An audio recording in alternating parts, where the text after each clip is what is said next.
The Committee on Gubernatorial Appointments will come to order. Mr. Secretary, please call the roll.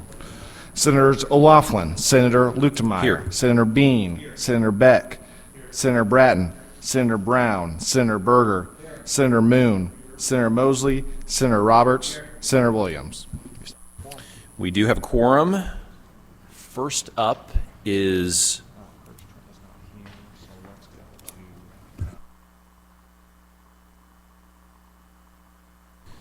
Trevor Foley, nominated to be Director of the Department of Corrections. Senator Fitzwater, whenever you're ready.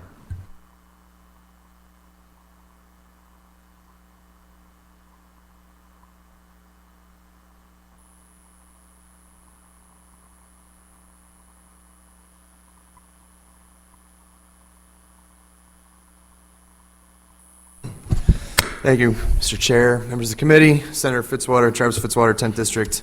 Bringing before you Trevor Foley, who I'm excited to, as a constituent, to hopefully get appointed to this important role, leading the Department of Corrections. Trevor has been the acting director of corrections since December, and he's been serving this state for much longer. He was the director of budget and finance for the DOC and assistant director of the Senate Appropriations staff. His vision for the department is to continue focus on creating successful citizens out of those in custody of DOC and to continue improving staff levels. And some highlights of currently for him: in 2024 alone, corrections officers 1 vacancies, decreased 20.5%, a net gain of 258 officers, and he's helped oversee a 33% drop in recidivism rates over the last 15 years. And I think from the department, what I've watched over my time in the legislature is a real change into how do we help rehab the people that are in the prisons, so when they're out of the prisons, which they eventually will be, they're productive members of society. And I think that Trevor's been a big part of that philosophy, and because of that, I appreciate that he's stepping up to lead the department. A lot more of that is needed. They're going to be in our communities. We want them in their communities. They're people with dignity that can serve our communities, and I think a part of that is the work the DOC is doing within the walls of the prisons to bring value to their lives and by workforce development and rehab services. So there's a lot going on in prisons that's much different than when I was growing up, what they look like, and so I appreciate Trevor's work in that space, and I'm glad to take any questions, but I look forward to his appointment. Any questions for the nominee? Senator Moon.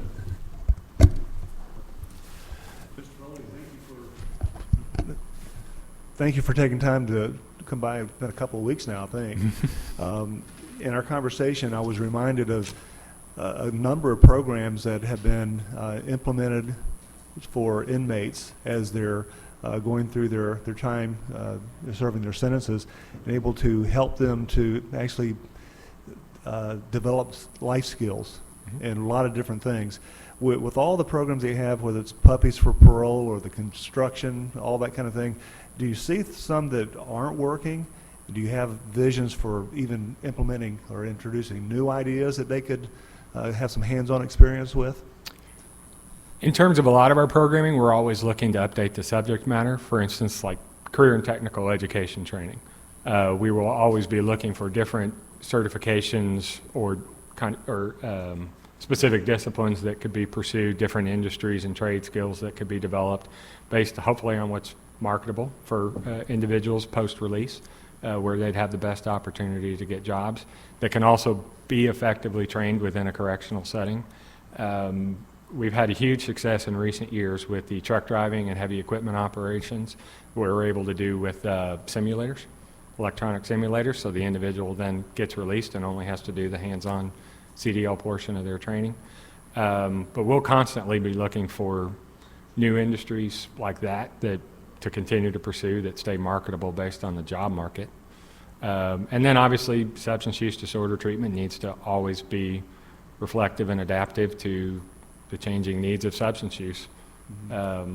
What's going on in the communities and the addiction levels that our people are coming to us with. Yeah. Senator Fitzwater mentioned recidivism, and I would imagine this would have a positive impact on those who are learning something that they could use to earn money and make a living for themselves and support their families. Are you setting up systems, or are they already established so that you can track some of these individuals as they go through the next years, decades, to see how they're doing and whether or not the things that we're doing here in our prisons are successful? Years and decades gets a little tricky. We have an excellent way to track them while they remain on probation or parole. It's the once they've completed their legal sentence that we really lose any jurisdiction and often information about their outcomes. So as long as they remain on supervision, we're able to monitor employment, the stability of their employment, the quality of their employment, and their treatment compliance and everything else that we monitor about them. When you get to more longitudinal type information, we usually have to rely more on national studies that are longitudinal, that do show that a lot of that programming is hugely impactful. How do we compare to other states? Are the states doing something similar to Missouri, or are we kind of a beacon on a hill there? I think Missouri is a leader in a number of ways in a lot of the work that we're trying to do to change the correctional environment, and really the focus on releasing a better product. We're not the sole state that is focusing on that. Maine, Ohio, Michigan, Florida's made a lot of moves in that direction in recent years. There's several states that have kind of taken this banner and are running with it, and I would say Missouri's among the leaders. Good. Well, thank you for being willing to take on this opportunity, and I wish you well. Thank you, sir. Appreciate it. Senator Berger, do you have a question? Thank you, too, for stopping by my office and having a conversation. One question I had, at the Charleston facility, what could be the inmate population, and what is the inmate population? Do you know that? What could be? Yeah. The maximum operating capacity, I believe, is about 1623, 1,623 people. The current population, they had a housing unit closed for an extended construction period, or extended construction project for over a year. That has reopened now, and the population is stepping back. I would have to get you today's count. Okay. Are we having any trouble with filling the jobs at the prisons now, or are we? Yeah. Still- Charleston is a location where we're struggling on our staffing. So what would be full staff, and what percent of staff are we at? Do you know that?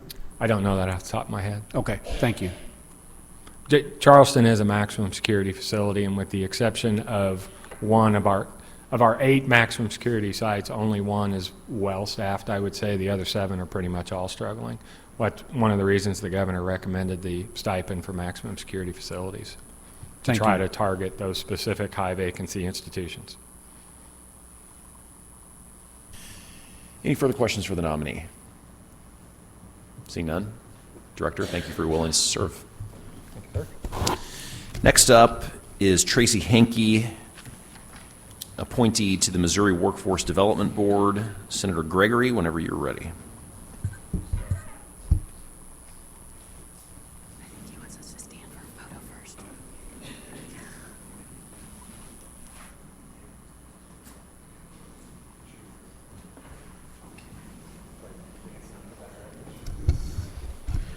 Chairman Luke Meyer, members of the committee, my name is David Gregory, St. Louis 15. Before us is Tracy Henke. She has been recommended to appointment of the Missouri Workforce Development Board. Her resume, it speaks for itself, and it is so impressive. She started her assistance, her public office with Senator Jack Danforth. She went on to serve under Kit Bond. She's worked with Ashcroft. She's worked with W. Bush. She's done so many impressive things. One of which was pretty cool. After 9/11, she actually even went to Israel and trained with IDF, and she's actually jumped out of a helicopter or a plane. Helicopter, yeah. So very, very impressive. Her public service is so extensive, and she's going to be a major asset to the state of Missouri. So with that, I will take any questions. Are there any questions for the nominee, Senator Mosley? So what plans, how you doing, first of all? What plans do you have for workforce development?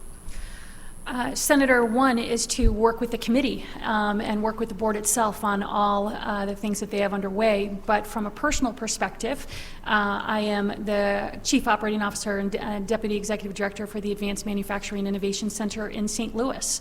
And one of the things that we are working on, and it's interesting to hear the gentleman before me for corrections, is the focus on how we do get people back to work, how we will work with the Department of Corrections so we can reduce recidivism rates, how we are working with high schoolers and ensuring that we have a pipeline of future workforce here in the state of Missouri to fill the jobs and to keep people here. But first and foremost, Senator, since I have had limited work with the Workforce Development Board pending my nomination, I am excited to work with the State Workforce Development Board members in ensuring that we are doing the coordination and the integration needed to get the best results for the funding that is being provided for these programs, so that we are getting a higher ROI for those taxpayer resources and ensuring that individuals have access to jobs, but also employers know who's available for those positions. Okay. You brought up high schools. What high schools do you all work with? So from an AMIC STL standpoint, we're currently located in the St. Louis metro, so we work with all of them. From the city of St. Louis to, we are, some of our research partners are all the way at the University of Missouri-Rolla, the University of Missouri-Columbia, et cetera, the University of Missouri-Kansas City. And so we are working with any school that is interested. One of the things that I put in I'm happy to invite you to is an event we're hosting on February 28th, where we have 10 high school teams from the bi-state metro competing in a Department of Defense-sponsored project manufacturing event, where we have high school teams from the bi-state metro, 10, including 2 all-girl teams that will be doing advanced manufacturing, and the competition, they'll be building satellites. So do you work with like Ferguson, Florissant School District? Absolutely. Or, we work with the Boys and Girls Clubs. We work with everybody from South Tech and North Tech, Hazelwood, Ferguson, but also out to, I'm originally from Moscow Mills, so Troy High School, to Jefferson County and others. This project manufacturing event, for instance, we opened it up to all the schools, high schools in the bi-state metro, and we limited it to 10, so the first 10 are the ones that we have. But we work with all of them. We recently had a program with the Boys and Girls Clubs where we partnered on career and technical education, and they were all high school students from North City, St. Louis. okay. What about Riverview Gardens School District? Ma'am, once again, any school that is interested, we are happy to work with them. Okay. And so especially so from you all don't currently work with them? from a state workforce development board, I'm certain, once again, we will work with everyone. And the same thing with AMIC STL from my personal capacity. Any school that is interested, we are happy to partner and find ways to collaborate and work together. Okay. So how would schools get in touch?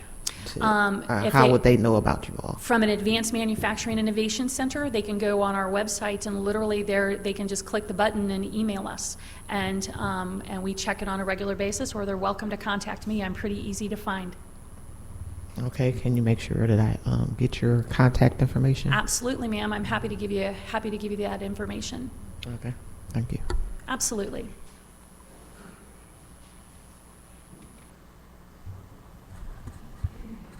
Are there any further questions for the nominee? Senator Beck. Thank you. Well, thank you, Tracy. I know we've interacted in the past with your work with Greater St. Louis, Inc., and I know it was instrumental in the advanced manufacturing that you had mentioned earlier, that we partnered with the AFL-CIO and to get some of those grants, and that opportunities for like the senator was talking about, for our younger kids to come in and be able to do some other things. I know the school districts I represent have the St. Louis County incubator down in Limay, and advanced manufacturing is a part of that, and health and some other things where where, you know, juniors and seniors can go in there and decide what they want to do for their career, and if they decide not to do it, there's no time lost, no money, you know, so it's a great opportunity, and I hope to work with you further as we can give a lot of these younger and other adults different, you know, opportunities in their life to realize their full. So I appreciate what you've done, and you have my support. Thank you, I appreciate it. Any further questions for the nominee? Seeing none, thank you for your willingness to serve. Thank you. Next up is Trish Vincent, nominee to the Director of the Department of Revenue. Senator Bernskoetter, whenever you're ready.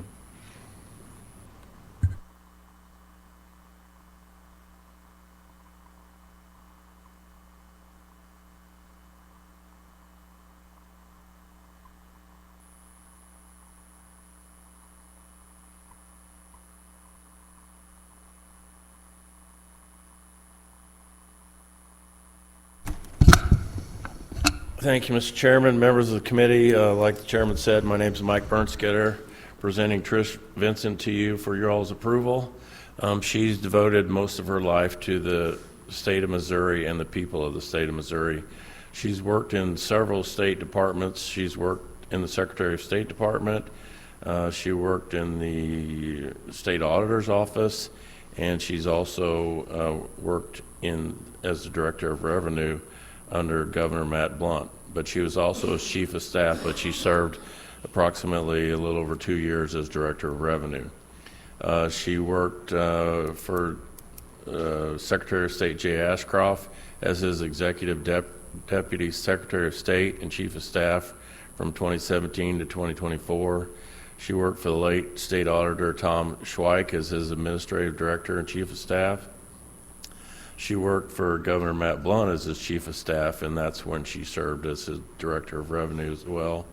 And she also worked for Matt Blunt when he was Secretary of State as the Deputy Secretary of State for Business Services. She's lived in Missouri all her life, as she got a business degree from Lincoln University here in town. She's married, has 2 special daughters, but she's very, very fond of her 2 grandchildren, and she'd be happy to answer any questions.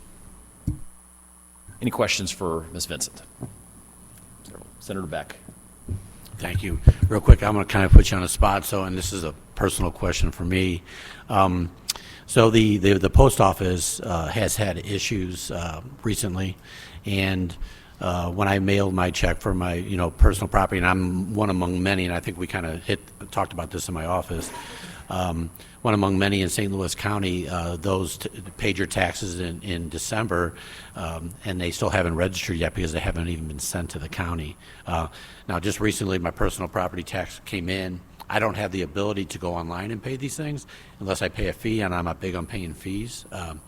However, my property tax, though, so the story I'm telling you is currently my plates are up on my car, right? And they're, any legislator has plates, they're up in January. They offer a great service here. Unfortunately, I can't get them because I have no proof of my property tax being paid. The county's going to waive those fees as we go forward. But the question is, am I going to have penalties from the state because my car is out of compliance now? We're already in February. Do I have to pay penalties for that? I'm just asking you this as a question. The second part is just so I don't get pulled over or anything. I'll just put a temporary tag on it that it was expired in 22, and I'll be fine. But I was curious about that situation. Thank you for the question, and we talked about that earlier. So there is a $5 penalty for registering late. The only area that we had in the state that we had issue was St. Louis County. They didn't get mail for 2 weeks. I don't know why they didn't check on not getting mail. We did talk to the collector there. Then they're working with about 40% staff. And so I know that they're diligently trying to get things back in order. They estimated to us at Department of Revenue that it would be about February 8th and they would be caught up. Unfortunately, again, there is a $5 late fee, but better than a $25 on some other things. So I'm very, very sorry. Obviously, the Director of Revenue doesn't control what the collectors do across the state. But this is the only county that we're having an issue. We're not really having any issue in any of the other counties. And it was just a sheer volume. Now, you know, I'm going to have some conversations with them after the fact, because I don't want them to stop working on what they're doing to see what they plan to do in the future. We talked, I know that you wanted, if you could have paid your payments online, it would have been much easier for you, wouldn't it? Yeah, the issue is though, and currently the county, they do Right. take payments online for free if you pay the whole thing. However, I pay quarterly, so they don't offer that service. That's the county's issue. I don't know what the deal is there, but I don't like to do my credit card out, quite frankly, online a lot. Sure. So, but anyway, I appreciate that. I can afford the $5. It's just there's a lot of other folks out there that had their plates due in January. Now they have to fight with this situation. Well, I did find out that there were probably less than 12,000 people that were in the predicament that you are. So I should feel lucky then. Good. Which 10 is more than what, you know, but, and it's certainly, I regret what's going on there, so. I appreciate it. Thank you. Any further questions for the nominee, Senator Bean? Where are we on collecting sales tax at dealerships? Good question. We're working on that system. We just did roll out the driver's license system, you know, on November the 12th. I believe that was before I came onto revenue. We are starting to get the, working with the vendor, which this vendor has done this in several other states. So we're looking at fall of 26 that we will start. Hopefully we'll do a pilot with a few dealers and make sure that everything's working okay before we totally roll it out. So it could be late 26 or even early 27. But we want to make sure we do it right. You know, when you do technology, we want to make sure that when we put something out there that it's working appropriately. We don't want to unnecessarily affect any of our customers out there. Okay. So, but good question. Thank you. Thank you. Any further questions for the witness, Senator Brattin? I know you came by my office, and I appreciate your willingness to serve. But just last week, I actually had a reporter from Kansas City reach out to me, and he was very upset the fact of seeing a temporary license plate that was 5 years old still on the highway. I receive a lot of communication. I know we touched on that, but just for the, I guess, edification of the committee, I guess what's being done to help combat that and put a stop to, I guess, this plague of temporary tags that everybody sees here across the state? Well, I have an aversion of looking at license plates for the last 20 years, and I still look at them, you know, so I see a lot of those temporaries, and it's very aggravating because we're paying our taxes, but they're not. Interesting anecdote, if you have a temporary tag and you don't get your car registered appropriately and you have an accident, you're in trouble with your insurance too. So there's really some consequences involved. We are sending out notifications. We're also looking at dealers that are issuing a lot of temp tags that, you know, they're not selling that many over and above cars, you know what I'm trying to say. So we're looking at that. Now, Senator Bean's question on the dealers, some of that will whenever we are able to collect sales tax, the dealers are at the dealership when we roll out that system, they will actually get a temp tag that is their actual driver's license. So if it's ABC 123, that's what they'll get on the temp tag, and then they will get mailed their actual driver's license. So that will eliminate a lot of this issue. Now, temp tags are not totally going away because we still have, you know, person-to-person sales and things like that. But we're trying to reel that in. It's a real problem for me, and I'm looking at every solution that we can. And of course, some of that is enforcement as well. But, you know, some of our friends in blue have a lot of other things to do than, you know, look at temporary tax. But so. Thank you. Yeah, thank you. Senator Mosley. Hi. I, in the past, filed a bill where we pay the taxes at the point of sale, but mine required that the loan include the price of the sales tax, but the bill that passed did not. So that's probably going to cause an issue with people being able to get their plates because they can't afford the sales tax at the time of purchase. So would you be in agreement to maybe perhaps this body putting in legislation to require the financer, whoever is giving the money for purchasing the car, to also include sales tax? Sure. Well, right now, the law doesn't preclude that, so it's up to the financial institutions. So, Right, but would you be in agreement in requiring them to? well, it would have. I certainly would be happy to talk to you about it. It really depends on the lending institution whether they want to loan that additional money.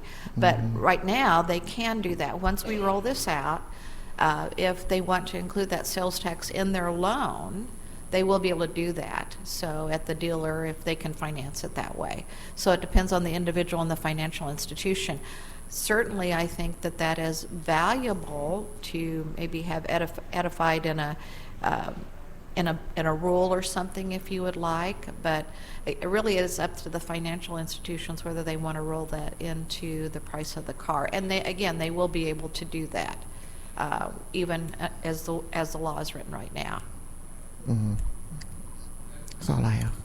But I would certainly be happy to come to your office and talk to you about it, Senator. So I need to kind of run the traps with the financial institutions to make sure that they're on board with that as well. I can't imagine they wouldn't be, but I don't want to just give you my word without, asking a few questions. I hope that's okay. Senator Moon. This is Vincent. Thank you for the work you've already done on behalf of a number of constituents. I received a text probably 2 weeks ago. It was just within a few days of our visit, and so I'm grateful for what's happened so far. And I'd like to visit with you on a regular basis until we get a resolution. But I just want to tell you how impressed I am with your intentional efforts to make this problem go away. And so thank you for that. So if you have time, I'll contact you and ask you another question about more details, but thank you very much. Thank you, Senator. Any further questions for the nominee? Seeing none. Trish, thanks for your willingness to serve. Next up, we have Randy Warner. He's the reappointment. Oh. Next up is Brian Brooks, nominee to the Missouri Propane Safety Commission. Senator Trent, whenever you're ready.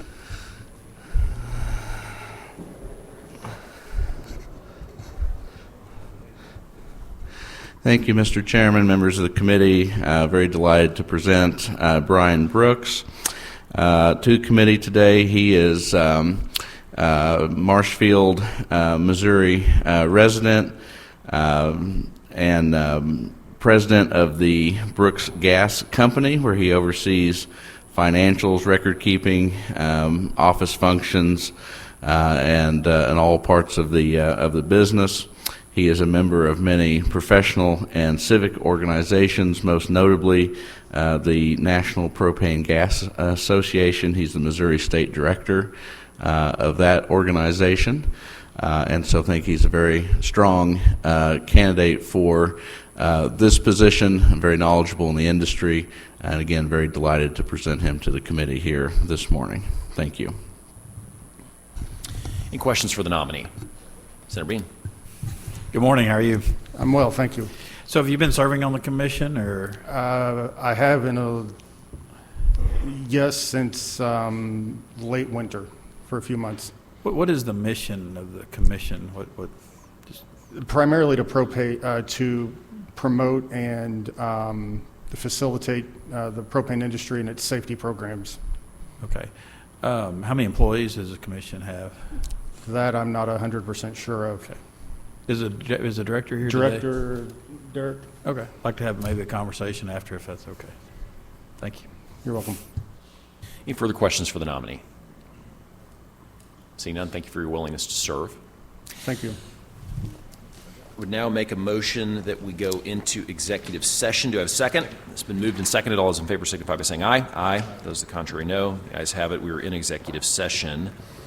I would now make a motion that we roll into one slate all of the nominees that have been before the committee today. Do I have a second? It's been moved and seconded. Any discussion on that motion? Seeing none, all in favor signify by saying aye. Aye. Those contrary, no. The ayes have it.